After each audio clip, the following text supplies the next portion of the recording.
அஸ்ஸலாமு அலைக்கும். எல்லாத்துக்கும் வணக்கம். பிஸ்மில்லா. வாங்க காலை நாஸ்டா பாருங்கள். ஒரு தோசை எடுத்துருக்குறேன். இட்லி போட்டத்தில் சுட சுட இட்லி இருக்குது. 2 இட்லி.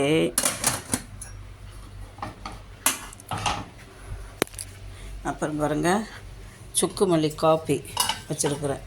சுக்கு மல்லி எல்லாம் இடித்து போட்டு இஞ்சியும் கொஞ்சம் போட்டு நல்லா இடித்து அதுக்கப்புறம் தான் நல்லா வேக விடணும்.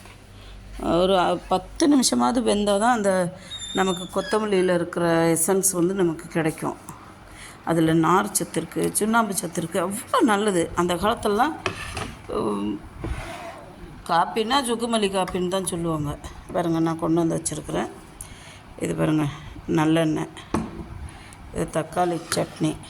ஏன்னா எனக்கு காரம் சாப்பிட முடியாது.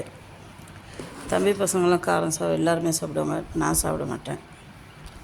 பிஸ்மில்லா. வாங்க, பிடிச்சிருந்தா ஷேர் பண்ணுங்கள், சப்ஸ்கிரைப் பண்ணுங்கள், லைக் பட்டனை ப்ரெஸ் பண்ணுங்கள்.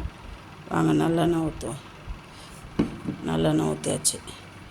இந்த சூட்டுக்கு நல்லெண்ணெய் ரொம்ப நல்லது.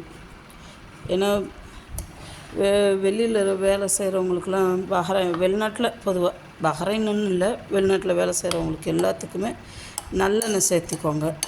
நான் டெய்லி ஒரு கீரை போடுவேன்.